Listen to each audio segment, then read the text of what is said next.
ہمیں روزہ اللہ کا حکم ملا ہے، فرض ملا ہے۔ جیسے اللہ بہت بڑا، اللہ کا حبیب اس کے بعد بہت بڑا، یہ دونوں مل کے کہہ رہے ہیں روزہ رکھو۔ اب چھوڑیں گے؟ رمضان آ رہا ہے اور میرے نبی آمد سے پہلے ممبر پر کھڑے ہوتے ہیں اور کہتے ہیں وہ کون آ رہا ہے، ماذا یستقبلکم وماذا تستقبلون۔ پھر فرماتے ہیں وہ کون آ رہا ہے، ماذا یستقبلکم وماذا تستقبلون۔ پھر آپ کہتے ہیں وہ کون آ رہا ہے، ماذا یستقبلکم وماذا تستقبلون، 3 دفعہ وہ کون آ رہا ہے، وہ کون آ رہا ہے، وہ کون آ رہا ہے۔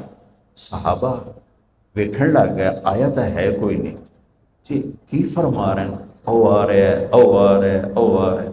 تو حضرت عمر کھڑے ہو گئے، یا رسول اللہ اوحی نزل، بندہ تو کوئی ہے نہیں، تو کیا وحی آئی ہے؟ ہمیں کہا نہیں۔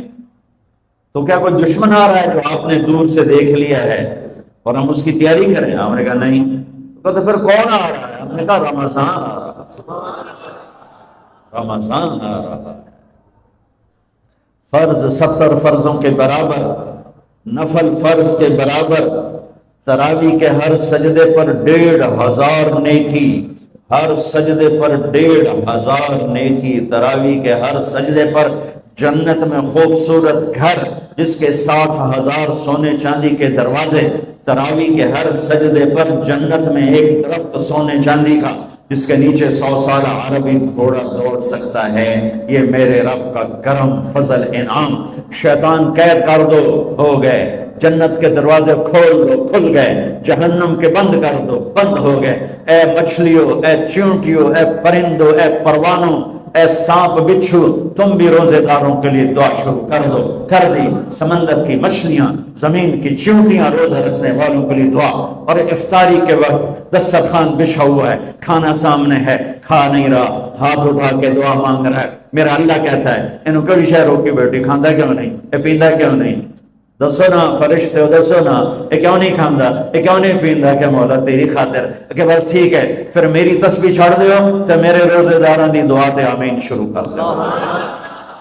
حتیٰ کہ اللہ عرش کے فرشتوں سے فرماتا ہے کہ میری تسبیح چھوڑ دو۔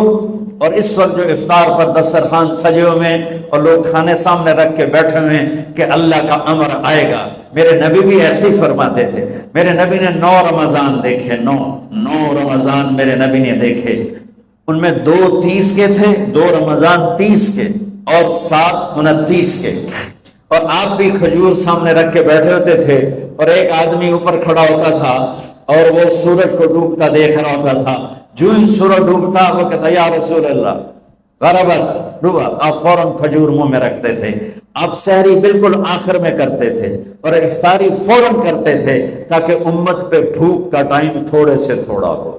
یہ رحمت للعالمین ہی ہے۔ آپ افطاری دیر سے، آخری لقمہ، آخری کھجور منہ میں، یا آخری لقمہ اور بلال اذان دیتے تھے، اور ادھر یوں سورج چھپا اور ساتھ ہی لقمہ منہ، ساتھ ہی منہ میں۔ ہم 2-2.5 منٹ لیٹ کرتے ہیں کہ احتیاط احتیاط، چلو ٹھیک ہے، لیکن میں اپنے نبی کا بتا رہا ہوں کہ فوراً ڈوبتے ہی منہ میں کھجور یا پانی یا دودھ کی لسی، اس سے آپ افطار فرماتے تھے۔ اور ایک واقعہ ہوا، بادل تھے تو بادل میں اندازے سے افطار ہوتا ہے، سب نے افطار کر لیا، میرے نبی نے بھی افطار کر لیا۔ اور تھوڑی دیر بعد جب نماز پڑھنے کے لیے اٹھے تو بادل ہٹے تو سورج کھڑا ہوا تھا، تو وہ روزہ سب کا قضا ہوا۔ پھر رمضان کے بعد سارے مدینے نے، میرے محبوب نے بھی وہ روزہ دوبارہ قضا کی۔ تو میرے بھائیوں، اس مہینے میں اللہ نے قرآن کو اتارا، اس میں لیلۃ القدر کو اتارا، اس میں اللہ تعالیٰ نے مسلمانوں کو پہلی دفعہ فتح عطا فرمائی، جنگ کے بدر کی فتح کا تحفہ رمضان میں، مکے کی فتح کا تحفہ رمضان میں۔ جیسے اللہ بہت بڑا اور اللہ کا حبیب بہت بڑا، پھر اللہ نے اپنے حبیب کو امت بھی اسی کے حساب سے دی۔ میں تھوڑا فرق بتاؤں موسیٰ علیہ السلام کی امت اور میرے نبی کی امت۔ موسیٰ علیہ السلام کی قوم آگے موسیٰ پیچھے ہارون، اور چلتے چلتے سمندر پہنچے، آگے آ گیا سمندر، پیچھے آ گیا فرعون۔ قال اصحاب موسیٰ، موسیٰ علیہ السلام کے ساتھی صحابہ اس میں طنز ہے کہ اتنی صحبت اٹھا کے بھی عقل نہ آئی. قال اصحاب موسیٰ، بنو اسرائیل نہیں کہا، اصحاب موسیٰ کہا، کہ ان کے لیے اس میں لان تان ہے کہ اتنی صحبت کے بعد بھی تمہارا ایمان یقین نہ بنا. کہنے لگے انا لمدرکون، موسیٰ تو نے ہمیں مروا دیا، پکڑوا دیا، اب آگے سمندر ہے، پیچھے فرعون ہے، ان کتنے جاویے. ان کو نہ موسیٰ علیہ السلام کا فکر ہوا اور نہ ہارون علیہ السلام، انہیں اپنی پڑ گئی. تو موسیٰ علیہ السلام نے کہا کلا. کلا کا ترجمہ جو بھی ہے وہ صحیح ہے، ہرگز نہیں، پر میں اس کا ترجمہ نہیں، اس کی مراد یہ بیان کرتا ہوں کہ موسیٰ علیہ السلام نے کہا تسی ہو تو لتراں دے لے، یا تو فرعون دا لتر پوے یا تو سمندر دی موج پوے، لیکن ان معی ربی، میرا رب میرے ساتھ ہے، وہ مجھے راستہ دے گا، میری طفیل تمہیں بھی دے گا. 40 سال کی صحبت کے بعد اور اتنے بڑے بڑے معجزے دیکھنے کے بعد کہنے کہ تو نے مروا دیا. یہ تصویر ہے موسیٰ علیہ السلام کی قوم کی. اب میں تصویر پیش کرتا ہوں اپنے نبی کی امت کی. 27 صفر کی رات ہے، جمعہ کی رات ہے، آج ہجرت کی پہلی رات ہے. میرے نبی اور صدیق دونوں ہجرت کے لیے نکل رہے ہیں. میرے نبی پنجوں کے بل چل رہے ہیں تاکہ پاؤں کا نشان کھوجی پہچان نہ لے. ابو بکر کبھی آپ کے آگے چلتے ہیں، کبھی پیچھے چلتے ہیں. موسیٰ علیہ السلام کی قوم نے کہا تو نے مروا دیا، اب کیا کریں. ابو بکر کبھی آگے کبھی پیچھے، کبھی آگے کبھی پیچھے، اور 3 میل کا فاصلہ ہے. آپ نے کہا ابو بکر کیا کرتے ہو، کبھی آگے کبھی پیچھے، کبھی میرے آگے ہو جاتے ہو کبھی میرے پیچھے ہو جاتے ہو. کہا یا رسول اللہ اخاف الرصد فامشی امامک اخاف الطلب فامشی خلفک. یا رسول اللہ، جب مجھے یہ خیال آتا ہے کہ آگے کوئی دشمن چھپا ہوا حملہ نہ کر دے تو میں آگے ہو جاتا ہوں کہ میرے اوپر وار پڑے، آپ پہ نہ پڑے. اور جب مجھے خیال آتا ہے پیچھے سے کوئی حملہ نہ کر دے تو پھر میں پیچھے ہو جاتا ہوں کہ میرے اوپر وار پڑے، آپ پہ نہ پڑے. انا لمدرکون. اور یہ صدیق کا عمل مقابلہ کر کے دیکھو. پھر جب غار ثور پہ چڑھنے کا وقت آیا تو آپ کے 4 میل چلنے سے پنجے سارے زخمی ہو گئے، آپ نہیں اوپر چڑھ سکے.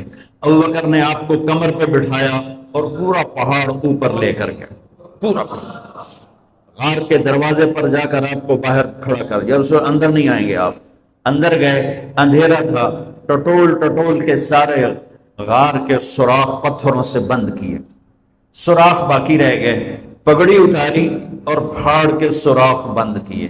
پھر سوراخ باقی رہ گئے تو کرتا اتارا اور پھاڑ کے سوراخ بند کیے.